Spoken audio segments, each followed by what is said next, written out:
When a bicycle's mentioned in the Bible, short answer, they're not. But we do find lots of cycles, that is, cycles of stories. Now, in our Read the Bible in a Year, we're coming to the end of Genesis, and one of the things, and some of us may be very relieved by that, and one of the things we may have noticed is that it doesn't read like a modern novel or like a modern film with a clear beginning, middle and end. Instead, we have cycles of stories attached to one person. So we had an Abraham cycle, an Isaac cycle, a Jacob cycle and a Joseph cycle. And generally they have one central character and the stories all revolve around them, although not always. Now, the idea of the cycle of stories tells us something about how the Bible was put together. And we know that these stories are very old and they were not written down originally. They were told and then retold by people and in different communities. And different communities might have treasured different stories. And when the ultimate editors of Genesis put the material together, they naturally brought all the stories about one character together and then another character and then another character. Now, in a modern novel or a modern retelling, we would make it all smooth and easy, and there would be, as I say, a clear narrative and a plot.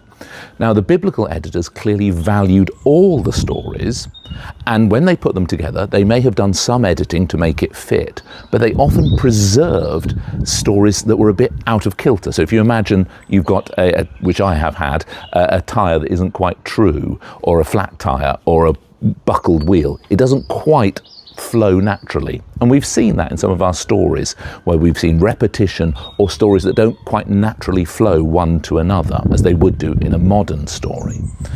And that's absolutely fine. It just tells us something about how the Bible was put together.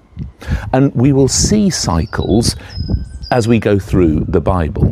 We'll see it with the David cycle, the stories about King David. We'll see it about Elijah and Elisha. We'll see it in Judges with people like Samson. And again, those stories don't quite fit together.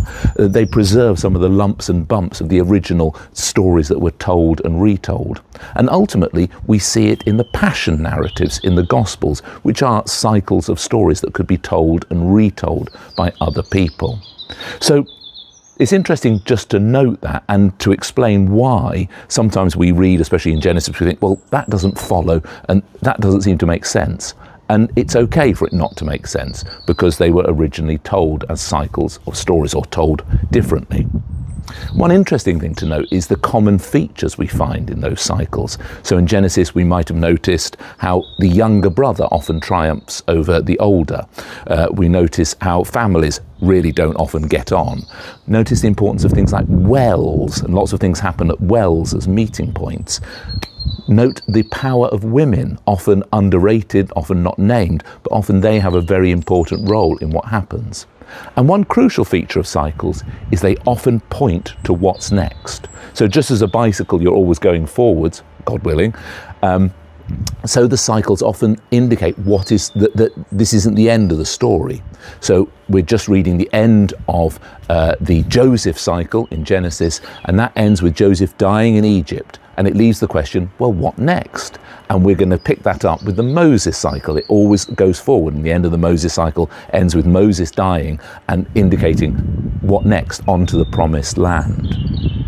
Now, this is all quite interesting in terms of biblical studies and understanding our Bibles, but we might also just like to reflect upon that metaphor for our own lives and think of the cycle of our own lives with us at the centre and all the stories and things that have happened in our life and the stories we tell about ourselves and others tell us about us going round.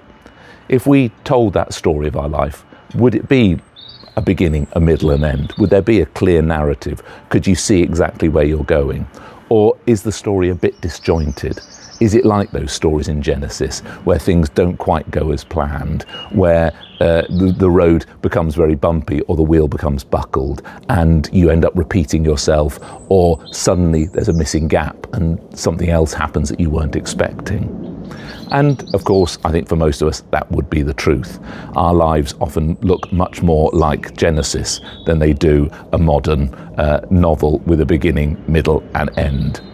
And that is okay. The Bible says that is okay, because God works through that confusion, through that messiness.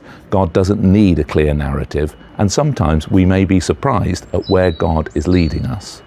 So, as we continue to read through the cycles in the Bible and live through the cycles of our own life, we keep holding on to the fact that God travels with us through that cycle of our lives and is there at the beginning and the end. Good luck with Job. Happy reading.